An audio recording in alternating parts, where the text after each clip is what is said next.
All right. It's recording. Go. All right. Hi, Betsy. Hi. I just really want to welcome you to our Grand Rapids group. It's so awesome that we have a chance to meet you, and you get to share some of your adventures with us. Tonight, well, Betsy's got an awesome website, and she does a lot of incredible photography. But tonight she's going to be talking about still life. So while we're still inside, if we don't get outside much, maybe some of her ideas might be good for us in Grand Rapids. She's going to explore the world of still life photography through her unique perspective. So she's going to do some traditional still life subjects, as well as some whimsical and unusual creations. She is from Chester, correct? Chester County. Chester County, Pennsylvania. It's near Philadelphia. Okay. So my husband and I lived in Philly for a while, so I'm kind of familiar with that. Okay. So anyway, she has been involved with the Chester County Camera Club and given numerous presentations. And we got to hear about her through a person that does destination travel. And so we're excited to contact her, and she agreed to come and talk to us. So you're all set, Betsy. Thank you so much. Thanks. Okay, let me share my screen.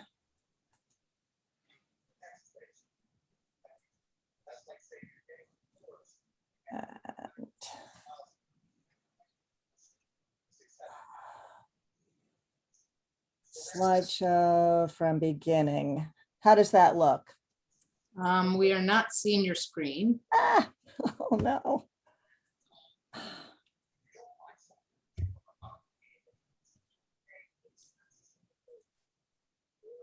Share screen. You have to select which screen you want to share. Right. Oh, there. Okay. There it is. Now okay, we're seeing. Excellent.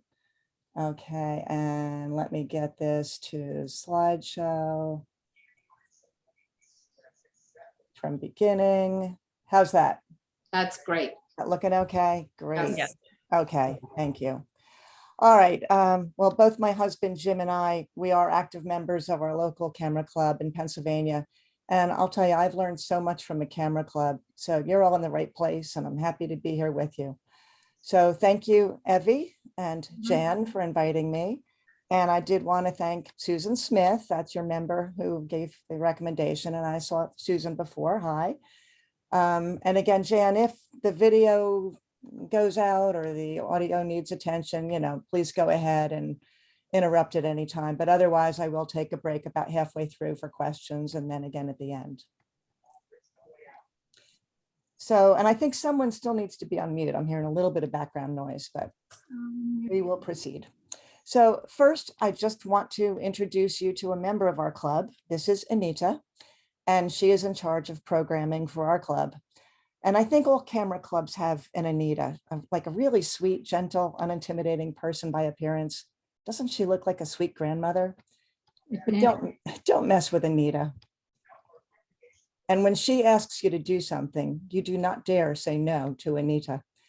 And Anita asked me to do a presentation to our club on still lifes. Well, the year before, Anita had asked me to do a presentation to the club on motion photography, and it was a lot of fun. I talked about freezing actions, such as this blue heron in flight, using a very fast shutter speed, or using a slow shutter speed to record movement of headlights and taillights. A motion technique called panning to both freeze motion and blur it in the same frame. Some really cool stuff. So, and other techniques to capture motion. Motion is exciting, it's dynamic, it's fun. So why did Anita ask me to create a presentation on still lifes? Well, still lifes don't move. They're about motionless things, dead things. Well, I had experimented somewhat with still lifes, and I suspect that's the reason Anita asked me to talk about this subject. I remember Anita commented on this image that I took in a club outing. So maybe she thought I had a talent for photographing dried up leaves and dead spiders. Or maybe she knew that I have a habit of collecting discarded nests and empty robin's eggs when I go for woodland walks. Or that I like to photograph broken things, whatever. But a whole presentation on still lifes, like how can I fill close to an hour with images of fruit baskets? I knew this would be a tough challenge, Thanks, Anita. And I must admit, I wasn't even exactly sure what qualified as a still life. So first stop on my journey, Wikipedia. So a still life, work of art, mostly inanimate subject matter. It can be commonplace objects, can be natural, such as food and flowers, or man-made, such as books and vases. And over the course of my research, I photographed all of those things. The term still life is actually derived from the Dutch word stilleven. Other countries use terms that mean dead nature. So before I know it, I'm at the library taking up books, researching the beginnings and the history of still life. A lot more time than I anticipated. Thanks, Anita. But I must admit, it was actually pretty interesting. Still lifes like this were found in ancient burial sites, and they depicted scenes of everyday life. Everyday life. I didn't know they had snow cones way back then. It was 3,000 years later in the 16th century that the still life gained recognition as an accepted art form.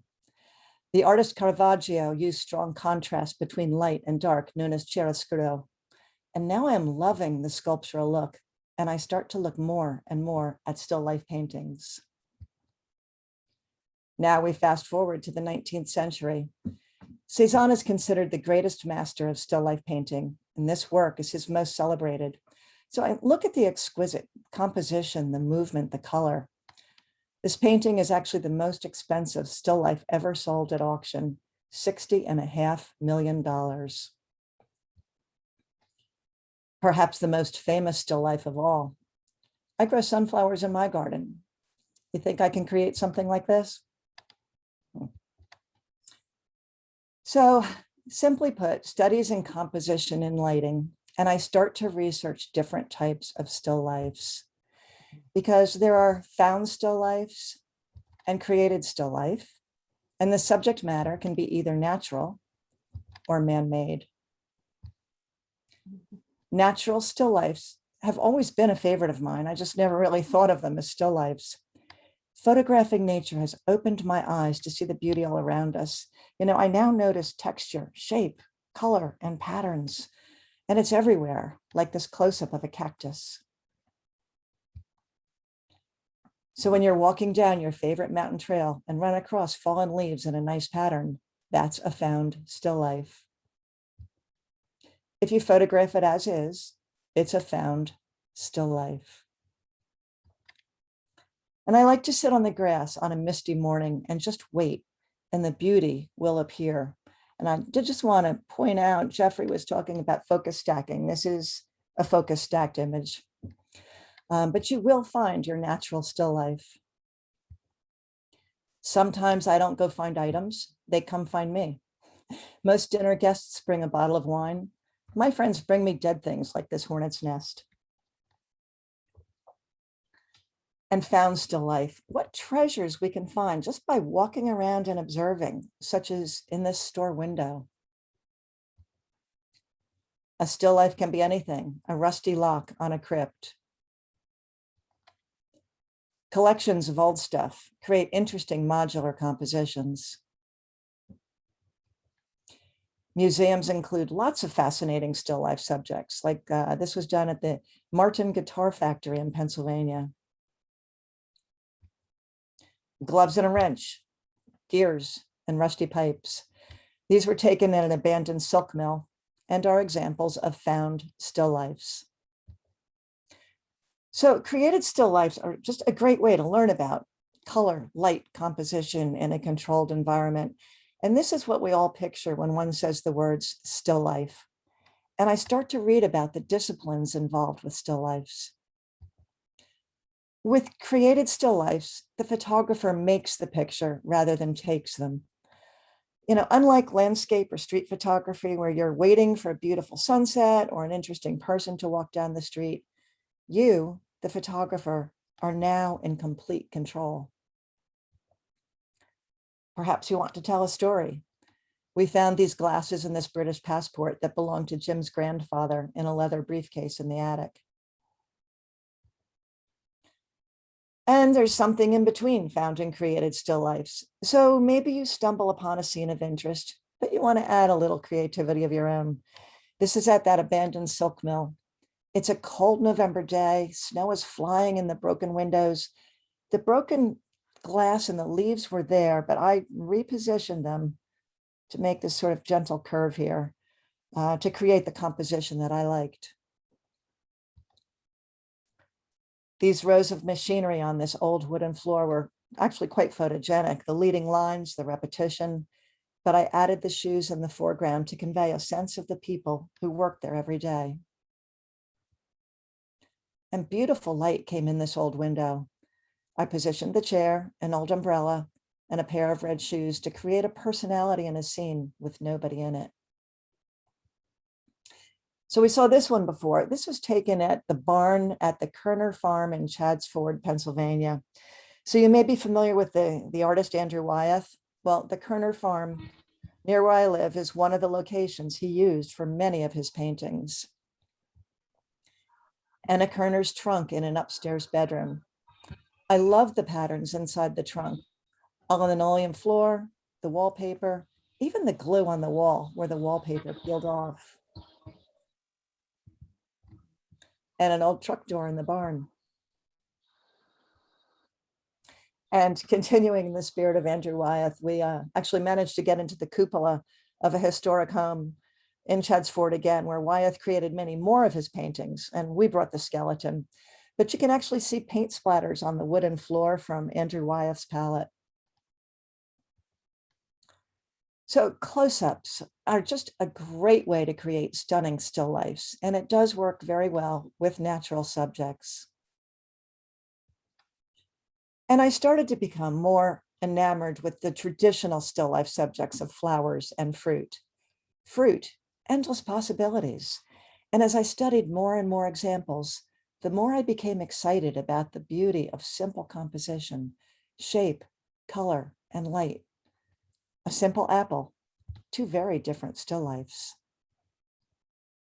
So for a while, I was on a fruit and vegetable kick, a partially peeled tangerine, natural light, and sometimes I like to spritz the subject with a spray bottle to add interest. This is on black plexiglass to create that reflection. And a very colorful composition. You can see that again, I spritzed it with the water. And oh, how I love pumpkins. And we found that old grinder at a flea market. And this old piece of weathered wood we bought at a junk shop. You may see this piece of weathered wood in a few more images. But nature provides such variety of shape and patterns and wonder. And in the environment of still life, we can control the placement of objects, the background and the lighting. We are in control of everything, which can be a blessing and a curse. So these were taken at the flower photography workshop where I learned how to position flowers and make them stay in place. I started studying still lifes, both paintings and photographs, so I could practice composition and lighting. And after seeing many beautiful paintings of just simple still life subjects online, I was inspired to create a simple composition of just onions and burlap. This is just natural light. And I thought I would try to compose my own bouquet of sunflowers in the style of Van Gogh. So here's my version on the right. I found this 5-sided vase my daughter made in middle school ceramics class, filled it with sunflowers from my garden. I put them on a yellow tablecloth, and I added a painterly texture in post-processing. So what did I learn? Well, I learned not to do that again. Who knew that the vase my daughter made in middle school ceramics class did not have a glaze on the bottom, The water soaked through, and I now have a pentagonal stain as a permanent reminder of my still life project. Thanks, Anita. So a few thoughts on composition. I'm going to touch a bit on shape and color, placement of objects, odd numbers, angle of view, and something called flat lay style. So shape and color. Practicing still life photography makes you, oh, there we go, shape and color. Still life photography makes you really think about composition, including the arrangement of objects and colors and the path followed by the movement of the viewer's eye. So I think you can all see my cursor, right?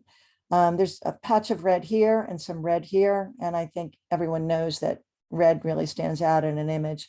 I purposely placed them on either side so your eye kind of bounces back and forth. And then I positioned this leaf that's curling up to kind of come down around into this stem, back up into this stem, maybe back down and around. So I'm intentionally placing objects to lead the viewer's eye. A very muted color palette and a composition full of lines and angles. This was taken at Ellis Island. And I'd like to mention an image that I saw on your website by a member, Kathy Kendall. It's called Feather. It's of a simple subject of a few feathers, but it's just full of diagonals. The feathers are tilted in one direction, and the patterns on the feathers go in the opposite direction. It really creates a very dynamic composition. It's a very nice image. Negative space tends to create a calmer mood in your still life images. While it can be fun to embellish your still life compositions with lots of interesting elements, remember, less is often more. And here you see how the subject falls into that traditional rule of thirds. And still lifes can be simple, but even a lone subject will benefit with good composition. You will often see triangular shapes in still lifes.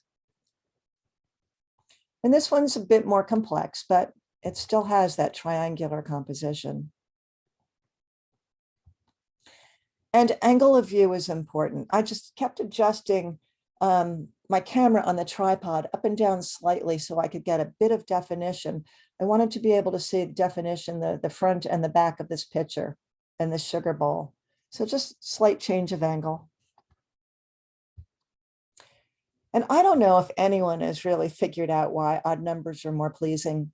I have read that it suggests a visual balance. You know, it seems to me that it would be more of an unbalance, but I agree that it works. 3s and 5s seem to work best, but it can be more. And there's another very nice image on your website by Mike Mitchell. It shows 3 white daisies on a black tray. He's got some oriental chopsticks placed in a nice diagonal. So Mike incorporated a few of these techniques to create a very strong composition. Okay, so I think I'm done surfing Google Images and Pinterest boards when I stumble upon something called flat lay composition. Well, I'm not done. Now I'm intrigued and I need to see more. There goes another 2 hours, thanks to Anita. So basically you put the lens of your camera parallel to your subject and you shoot straight down for a more contemporary look. It does help if you have a tripod with an arm that comes straight out, so your camera attaches straight down. So again, your lens is parallel to your subject, but you can do it without that. So who knew flat lay was a thing? I hadn't heard of it. But flat lay photography, it's a very easy way to showcase items you own. It's simple to do, can be shot almost anywhere, can be as simple as arranging the items on your desk. For this one, I searched in the back of a closet, pulled out the old boxes of silver once used by my grandmothers. Odd numbers, 9. And when I placed the food items on the spoons, a few of those little seed things spilled out and I left them there. I thought it added some visual interest. Now, all of these images were taken by me, but some were totally inspired by images I found online. When I saw something I liked, I tried my best to create something similar so I could learn. You know, it never would have occurred to me to photograph silverware in the bottom of a sink, but I did, and I thought it came out okay. So I created all these setups. I pulled food out of the fridge, utensils out of every drawer. I had stuff all over the kitchen. Jim went to make dinner, couldn't find any utensils to cook with, and we ran out of forks and spoons before dinner. So I thought my research would end with some just great examples of beautiful bowls filled with pears and grapes, maybe a skull or two, but that was just the beginning. My quest to learn more went way beyond skimming a few library books, and I wound up filling many mornings and many cups of coffee as I began to realize how diverse still lifes could be. So the laundry didn't get done. Thanks, Anita. So now I'm on some sort of a silverware kick. I'm photographing forks in all different positions. The shadows here remind me of the long curved necks of herons. Another one inspired by an image I found online. This is just a simple setup on a piece of black plexiglass to create the reflection. I learned that it is not easy balancing an egg on forks. And I learned that it makes quite a mess when it rolls off and breaks. So I learned another tip online. Do you see that tiny notch right up there on the top of that egg? If you take a pin and make a little hole at the top and another one on the bottom, you can blow the yolk out. And an empty egg is much easier to balance, and it doesn't make a mess when it falls. And sometimes magic happens. The light reflected off these forks, and I swear it was like a heavenly chorus started singing. Now the shadows are subdued, and it is more about this angelic glow. Kitchen forks become menacing monsters with the right light and angle. So look at how this changes from sort of a soft angel-like form on the left to a devil's pitchfork on the right. I look at this and I feel like angel on the left shoulder and devil on the right. You know, good conscience, bad conscience. Should I have a cup of herbal tea or another glass of wine? Well, right shoulder won. So now I'm photographing wine and wine glasses. In this one, I'm playing with the shadows cast by the wine bottles. So this is another example of a flat lay composition as I'm actually shooting straight down on those wine bottles. A found still life, wine glasses in a restaurant. Created still lifes. I set these up at home and experimented with the arrangements, the lighting, and the angle. And experimented with some dramatic lighting to highlight those beautiful curves. Created still life. I started playing with reflections and refractions. And again, by just changing that camera angle ever so slightly, the shape of those refracted polka dots would change. Just an ordinary glass in front of striped paper. I Googled stripes and printed it. So Jim and I have been in the same house for 30 plus years, and I'm sure some of you can relate. I'm amazed at the amount of stuff we have accumulated.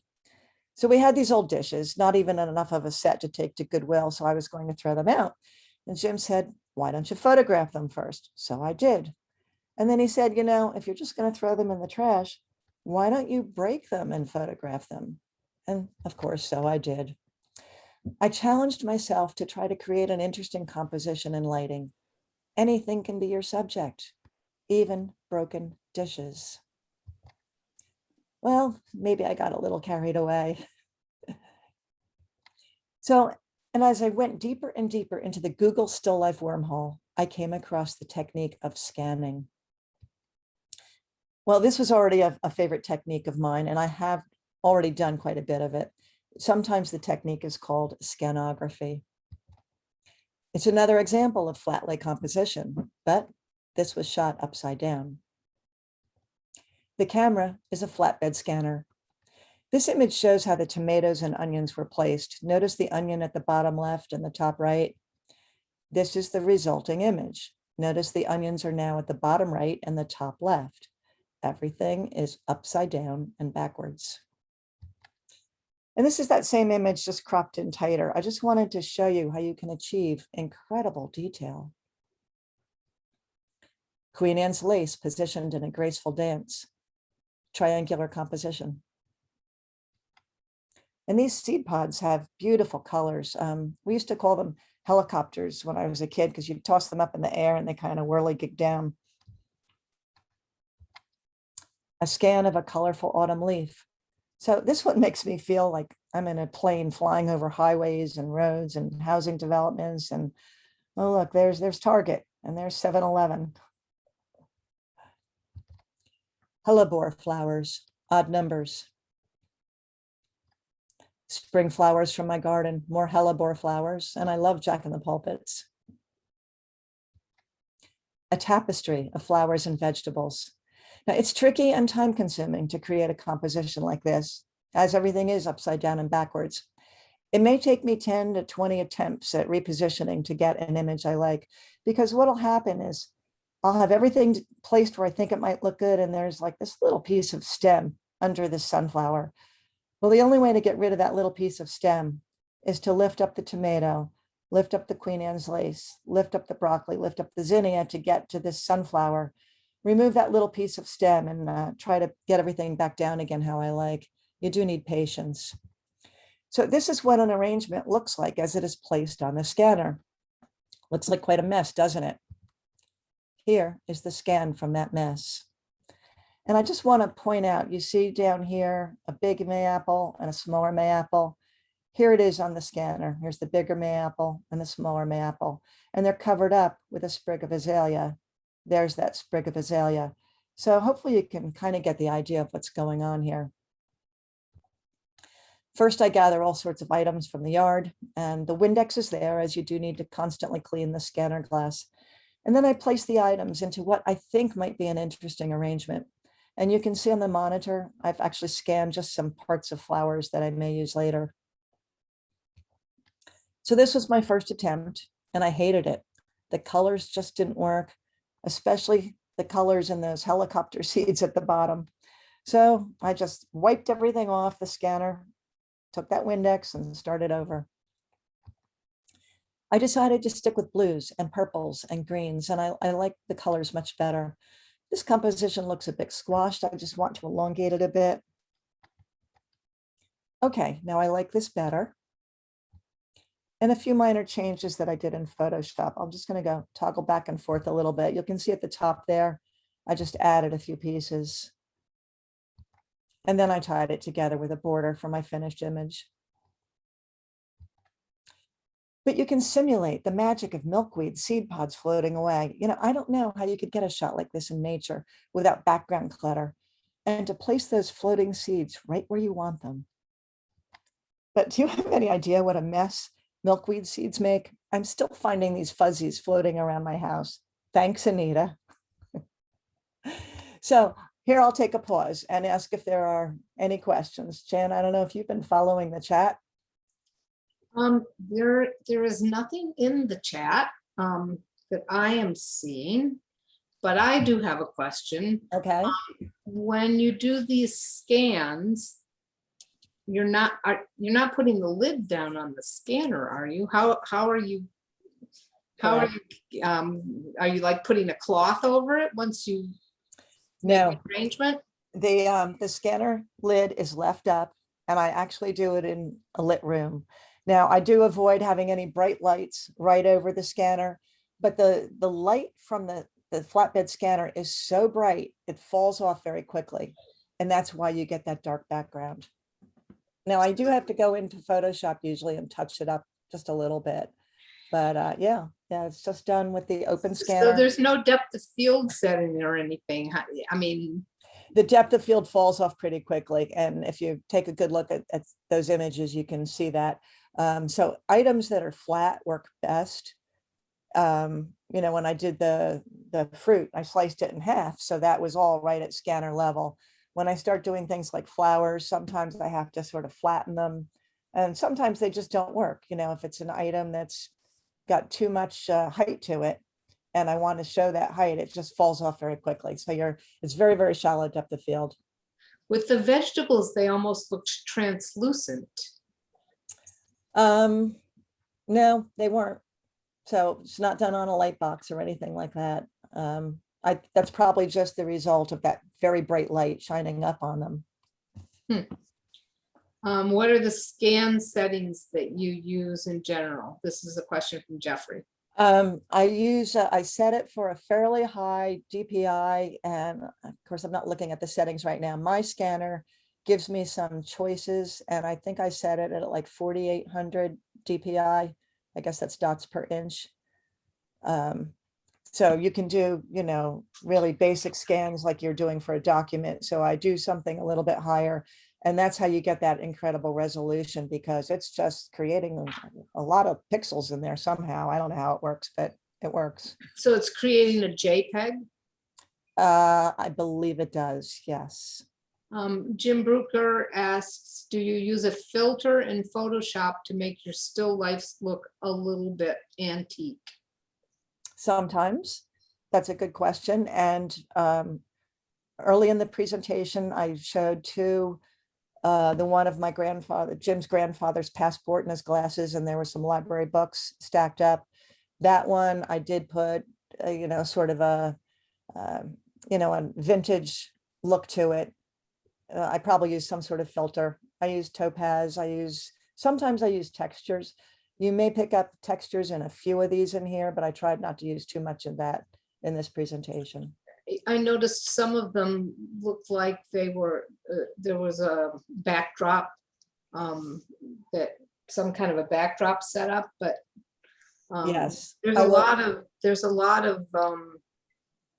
of depth of field in many of them, and a lot of clarity. Or do you use Lightroom or Photoshop or something else? Both. I always start in Lightroom, and I'll try to do as many adjustments as I can in Lightroom, but then I'll go into Photoshop, and the detail that you see, I do use Topaz Detail because it has a slider choice where you can increase just detail on small details, or just medium details, or just large details. And I tend to like to sharpen just the small details. So by using that part of Topaz Studio? I don't believe it is. It's not in, I don't believe it's in Topaz Studio. It's a different Topaz filter called Topaz Detail. So you may have to purchase that separately. I think I did. But I like that you can control the detail better than you can in other ways. I mean, there are a million different ways of doing sharpening. Probably someone else knows how to do the same thing. So it was in AI Sharpen? No, that's not AI the Sharpen. AI Sharpen? Okay. I have AI Sharpen and I've used it, but in all of these images here, it's probably, many of them, it's just Lightroom. That new texture slider that came in Lightroom about a year ago, that works well. So a lot of times I'll just add clarity, texture, or sharpen detail in Lightroom. But if I feel like it needs a bit more punch, I'll use that Topaz. No one else has put a question in the chat, but I have another one, and that would be, what do you use for your lighting? I'm going to actually move right on next to lighting. Okay. So that's a good segue. All right. Okay. All right. Let me just get a quick sip of water. I think I'm getting some allergies here, so I'm breaking up a little bit. Okay. On to lighting. So important. It can have a tremendous impact on your images. So a simple still life at a museum in Pennsylvania. The lighting is what makes this come alive. There's warm light from the inside the building, cool light coming in from the window, provides definition of the subject, and a pleasing color palette of warm golds and cool blues. This is an old car jack we bought at a flea market, and it's very greasy. The image on the left is just the available light in my kitchen. The image on the right is the exact same. Nothing has been moved. I just placed a black background behind it, took some colored cellophane and wrapped it around two flashlights and lit this from the sides. Cute little gummy bears. Oh, now I don't want to run into them into a dark alley. Have you ever seen such scary gummy bears? Oh, and you thought I was done with the forks. Well, lighting can take an ordinary object and give it personality. And Jan, I can say, I use all different types of lighting. I'll talk a little bit about some more specifics, but I believe this was just dramatic window lighting. The gummy bears had a flashlight behind them. I do like to experiment sort of with all different things. Creative lighting allows the photographer the ability to turn everyday objects into beautiful photographs. This was done with sort of a little spotlight thing that I have that I got at IKEA. Now here's a more traditional still life. I collected a variety of vases, but kept to a color scheme of greens and blues, and found this interesting martini glass at Goodwill. But the lighting is doing nothing for this image. When I creatively control the light, it creates depth and drama. And I added a little fish in that martini glass just for fun. So I like the subtle, gentle light in this image. This is natural light. But by changing the lighting, the mood and look of the image is completely different. You may like the first one better or this one. It doesn't matter. I like them both. And just a side note on this one, I have a little compositional boo-boo in this image. So see that stem there?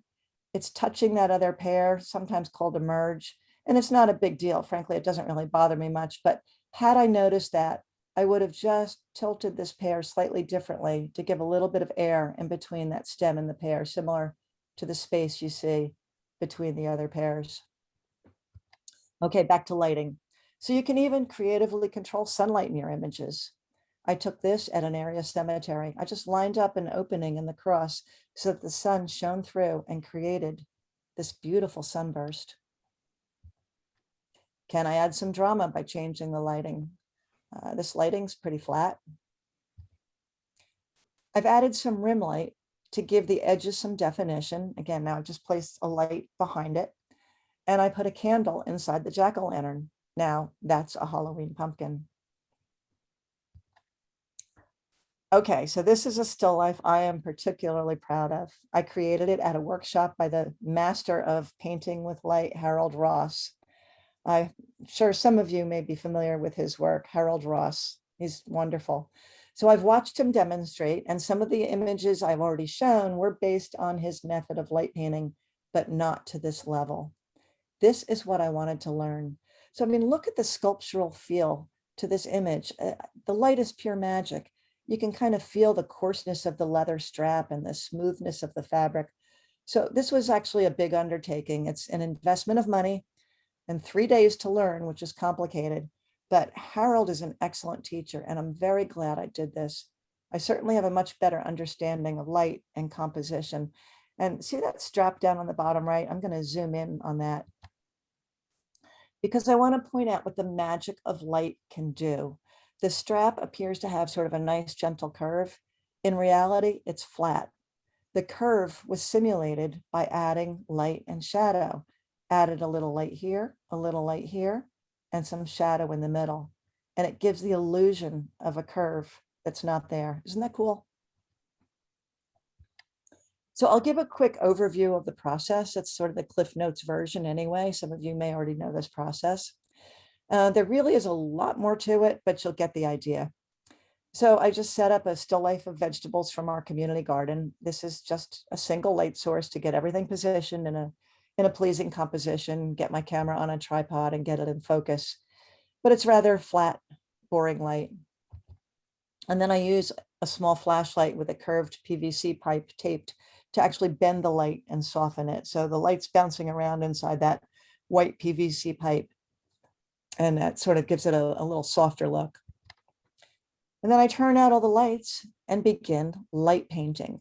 Now this is done in a series of images. I'm lighting one area of the still life at a time. I'm moving around. And as I'm moving around, I'm also moving the flashlight. So these are all long exposures. Each exposure is probably about 10 seconds. And I'm painting each area with that flashlight. And the reason you do it piece by piece like this is I'm also tethered to the computer so I can see what I'm getting. And if I don't like it, I can just do another. I can just make sure I have all the pieces that I need. So I can pull them all together in Photoshop as layers and blend them together. And there's the finished light painting version. So yes, this one is a bit complicated, but consider the difference. Here's the regular one source light. It went from this to this. So I'll share a few more images done this way. This is one I was inspired by an image I saw online, and it wasn't easy getting this stack of eggshells to stand up. So I actually put a little blob of rubber cement down there on the bottom of the eggs to make it stand up. And I like this shot, but the glue didn't hold for long. They toppled over. And this was a happy accident, as I actually like this image even more. Light painting creates a dramatic, very sculptural feel. More onions with burlap. This technique really enhances textures. And a very traditional setup. And by the way, if you haven't noticed, we're starting to collect quite an assortment of junk to photograph. We've picked up this stuff at garage sales and thrift stores, and there's that old board again. We found these clock gears at an antique market, and I knew I had to bring it home to light paint. A bunch of old rusty tools, some antique printer's letters. So you can tell I really enjoy the magic of light painting. And a close-up of just some of those wrenches. Because the light is directional coming from the side, it really emphasizes texture. So where does inspiration come from? It comes from presentations and workshops.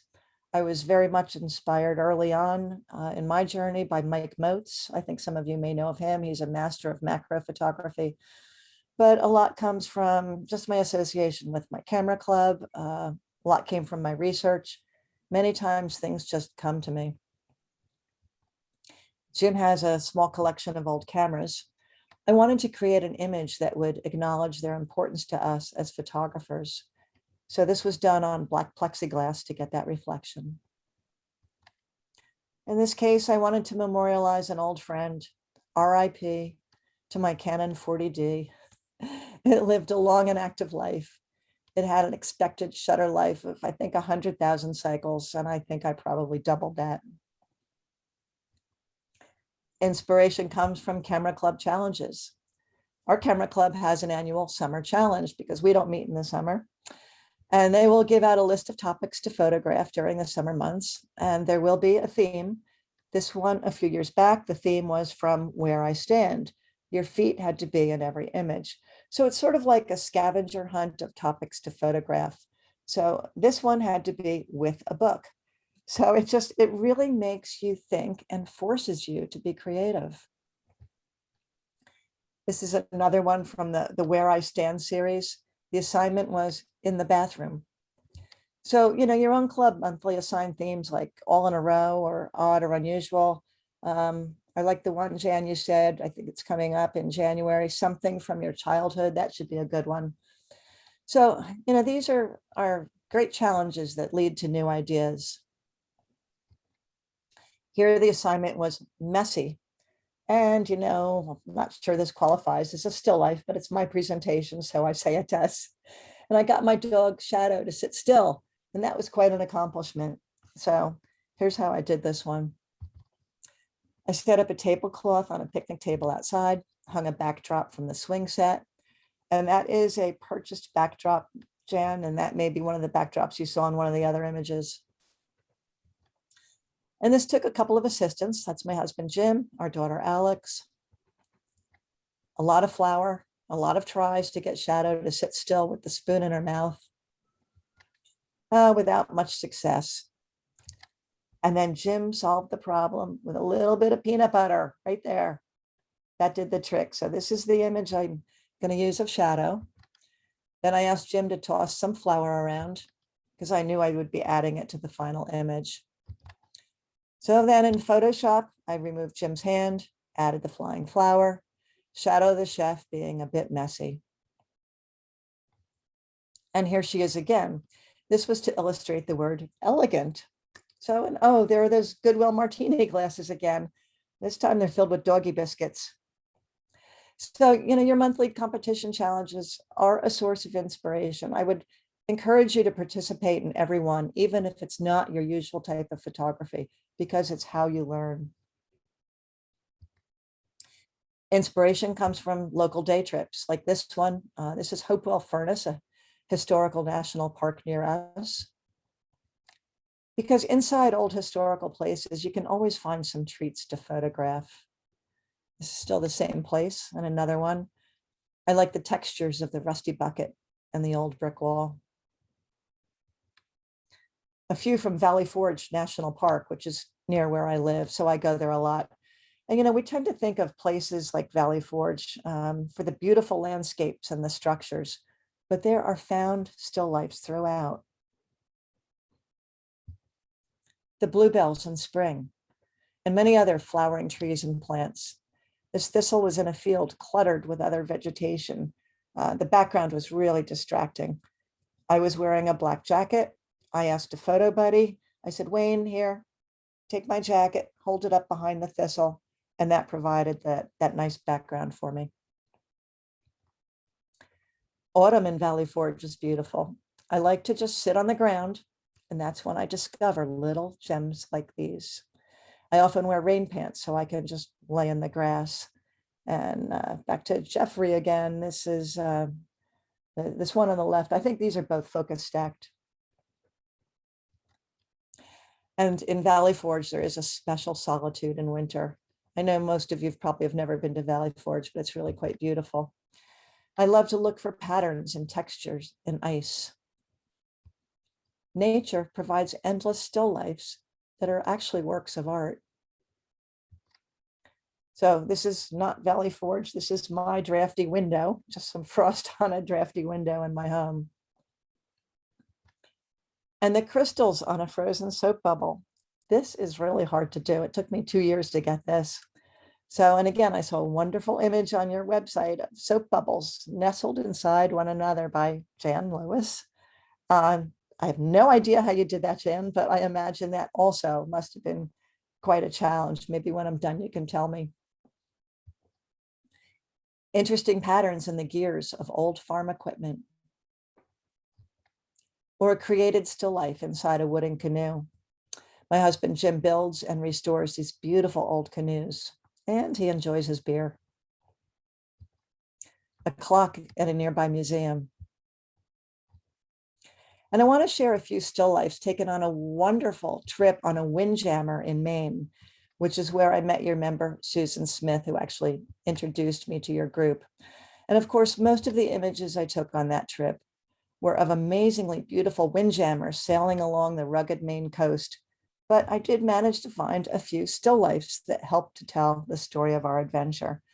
And yes, we had quite a lobster fest on the beach on one evening. It was a great trip. And not still lifes, of course. These are the types of shots that one would normally think of taken at a World War II reenactment, which, by the way, if you have any reenactments by you, they're fantastic photo opportunity, especially for those of you like me who are a bit intimidated to ask permission to take someone's photo. You don't need to ask permission at a reenactment. Participants love having their picture taken. But look for the still life opportunities. They are everywhere. I like the one on the bottom right inside this old typewriter. I don't know if you can see it, but it's the Morning Report. And we are lucky to live near Longwood Gardens in Pennsylvania, which is actually one of the largest gardens in the world. This is from the annual Orchid Extravaganza. I enjoy looking for unique compositions by zooming in close to subjects. These are from the Tulip Festival, again, from Longwood Gardens. So, okay. I don't know if any of you have heard of the Himalayan blue poppies, but every year we see images pop up on social media of the annual show at Longwood Gardens of the Himalayan blue poppies. They only last a few weeks, and I had actually avoided going there to photograph them because I've always heard that there are hordes of photographers all coming to shoot the same thing. They actually come from many states around to shoot the Himalayan blue poppies. But I finally went, and I was so pleased when I got there. I had these beauties all to myself, no other photographers. So I was pretty pleased with these images. So I posted some on Facebook, and I said, hey, I can finally cross this one off my bucket list. Well, I immediately started getting comments. Nice pictures, Betsy, but they're not the Himalayan blue poppies. They are some kind of anemone. Now I know why there were no hordes of photographers. I was in the wrong room. So, okay, I went back a few days later and found the real Himalayan blue poppies. And they're pretty, but I like the other flowers too. So sometimes I get an idea and it's fun trying to figure out how to create how to just create the image that's in my imagination. I love these spring crocuses and snowdrops, but they were drooping over in my yard. You know, they come up early and they're surrounded by leaves and debris. How can I get them to stand up and have a background that will emphasize their lines and form? Thumbtacks and a pool noodle. And then I just turned it upside down. So take some ordinary objects, try to photograph them in a different way. With some imagination, you can create a toolbox skyline or a broccoli and sunflower sunrise. Try some dramatic lighting and add a subtle reflection. For this one, I actually placed a bright flashlight inside the basket to get the appearance of daylight pouring through the basket. And whenever possible, look for character, something that can add emotion or a connection. You know, look at the protective embrace in this image. It's a simple subject, a simple color palette, but I really feel a human connection in this image. Sometimes you can find a bit of humor. I think this sunflower has a secret. And this one is giving an obscene gesture. So just a few pointers. Keep it simple. Create a pleasing composition. Choose your perspective, vary your angle, get high, get low. Find a suitable background or take off your black jacket, ask your photo buddy to hold it up. Control your lighting. Slow down and take your time. And attention to detail, make minor adjustments again and again. See if that pear is touching that other pear and just move it. And again, we didn't talk much about post-processing creativity, but that does have quite an impact. And I have used some sort of post-processing. It may be just to enhance the detail or remove some distracting elements. But I do use post-processing in most of my images, most of them somewhat minor. A lot of them it is just in Lightroom. So just a footnote, these three images all have something in common and something unintentional. So you can see it here in this Christmas ornament. That's my ceiling fan. And here it is again in this marble, the ceiling fan. And it's subtle here, but you can even see it in the egg. And what's interesting is when I took all of these shots, I didn't notice it. It wasn't until later when I looked at it up on the computer that I said, oh, there's the ceiling fan. And you know, it doesn't really bother me, but again, it just shows, it's funny how when you're looking at things with your eyes, you see them differently than you do when you get them on your computer. So take your time. So anyway, in the quest for more and more items to photograph, I have collected slinkies, a meat grinder, a greasy car jack, a mannequin head, and a deer skull, old tools and clock gears and thingamajigs, and birds' nests and dead bugs, and even a wooden snake. So while everyone else is tidying up with Marie Kondo and donating their junk to thrift stores, I'm out at garage sales and Goodwill shops buying up all their trash. Thanks, Anita.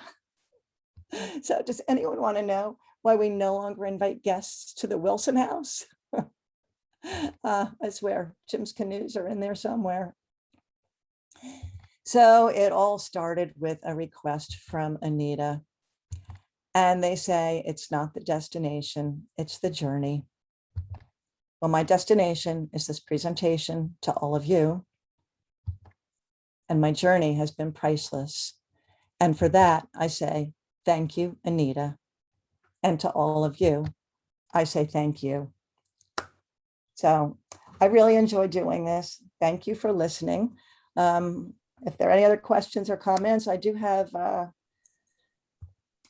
there I am. There's my website, letscapturethemoment.com if you want. And by the way, there's one of the menus on the top is photo fun. And one of the choices in there is still life. And many of the images that I had in this presentation are on my website under photo fun, still life. And you can kind of search around my website and see some of the other fun things that I do. But I am happy to take questions from members, if anything in the chat, or if you want to press do on have mute and ask a there are- question, that's fine.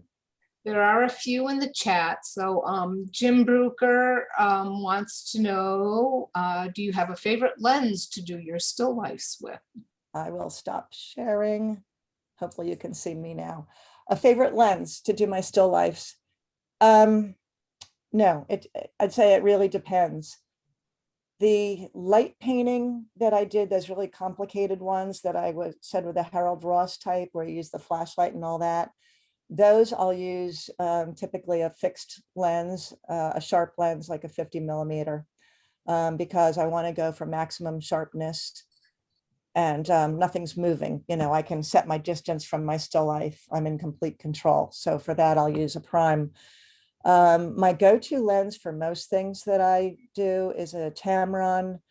It's 24 to 200. So it is a zoom lens because I like the flexibility of zooming. I also use a macro lens. I have it's a 100mm, I guess, macro lens. And on some of the real close-ups you saw with those little water droplets, that's done with the macro lens. And, Do you ever use extension tubes?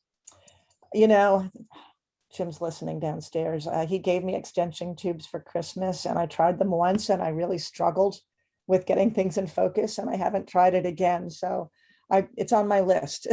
I need to learn extension tubes. Okay, another question here is, other than the light sources you've mentioned, are there other techniques that you would suggest? Controlling the lighting is important. When I did that series with the forks and I was, doing all this stuff in my kitchen, there was this dramatic, harsh sunlight coming in from the window. So I just took a piece of old curtain, one of those sheer curtains, and I just stuck it up over the window and that muted the light. And when I had those forks that had that sort of angelic glow, that was when I muted the light. So even out in the field, I will typically carry with me a diffuser and a reflector. So I can either bounce light into a subject or I can diffuse harsh sunlight. So I'll use those things a lot. I do have a series of like little IKEA lights. There are these, little lights on a bendable arm. So if I need to put light in a still life, I can do that. Always on a tripod? No, not always on a tripod. For a lot of the still lifes, if I take my time to create a setup, that will typically be on a tripod. But of a lot of the still lifes you saw were at a World War II reenactment. I didn't have a tripod then, or I'm out in Valley Forge Park laying on the ground. I don't have a tripod then, so it depends. Okay. And focus stacking? Are you doing that more, or are you just using a very tiny aperture? I like focus stacking a lot, and I use a not tiny aperture, wide open aperture. Typically I use, so it's a small f-stop. So I have very shallow depth of field, because if I'm shooting, say, a flower with water droplets on it and I'm out at a farm, there's going to be stuff behind it. And I want that stuff behind it to be blurred, to have that nice soft bokeh look. So I want a very shallow depth of field. But with a macro lens and a shallow depth of field, that flower doesn't get all in focus in one shot, not even that water droplet. So Right. that's when I'll do this handheld, and this kind of blows a lot of people's mind. I'm, just sitting on the ground in a farm and there's a flower, and handheld, I'll take that macro lens and I'll focus, and I'll just kind of move slightly in and out. And sometimes I'll just move my focus ring very slightly. And what I'm trying to do is try to get, that front of the flower to maybe the back of the flower all in focus somewhere. And I may take 20, 30 shots. And then you take them back, and it's really more simple than people think. You pull them into Photoshop in layers. That's one step. You go to edit, stack images. Align. Align. The image. Thank you. You're right. First you go to edit align. And what that does, because I'm doing this handheld, things move around. And that alignment, it lines them all up. And then you do edit, Blend or something. blend, edit blend. Yes, thank you. Edit So you're blend. not using Helicon Focus or any. No, and you know what? I actually have Helicon Focus. And again, it's another thing I really need to learn it because people swear by it. I tried it once and I didn't quite get it, but I never did the tutorial. That's my bad. But I find the Photoshop really works quite well. I don't know if any of you are familiar with the snowflake guy, Dom Kamarechka. He's been in a lot of these presentations. He photographs snowflakes and he uses this method. He just gets these incredible shots of snowflakes, but that's where I learned this, just doing it handheld. It's pretty cool. Does anyone else have a question that you can take yourself off mute and ask it?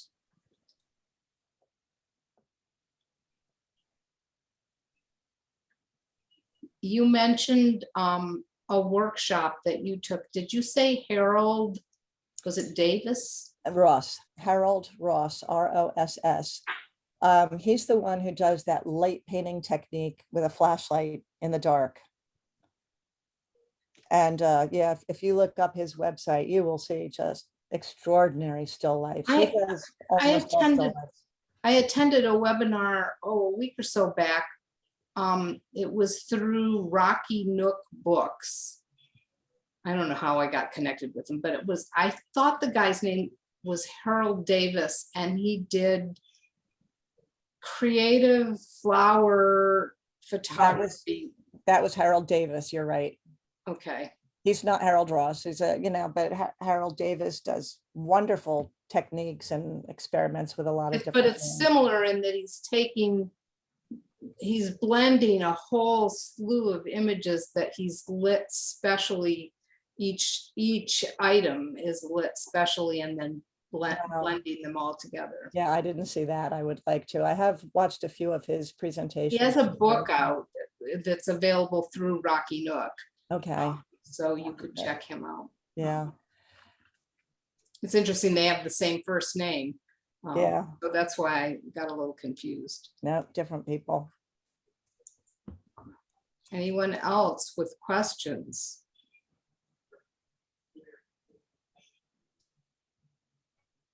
Lots of comments about what a wonderful presentation. So Oh, good. Susan Smith says, wonderful, thank you so much. Russ Barneville, great, thank you. Christine Mooney says, thank you very much for your presentation. Very well done, from Richard Coombs. Thank you, Betsy, for a great presentation, from Shay. Great. And Jeffrey says, Betsy, you'd be perfect to host a PBS show. I don't think I'm ready for prime time yet. Your images are beautiful, very inspiring. I do enjoy doing this. I like experimenting with all sorts of things, and you can tell I've got quite a wide variety of techniques, and it's just fun. I love it. So thank you. I've really enjoyed this. So, all right, everyone, this is your last chance for questions before I stop the recording, and then we go on to our monthly competition. No questions. Evie, do you have anything else you'd like to add?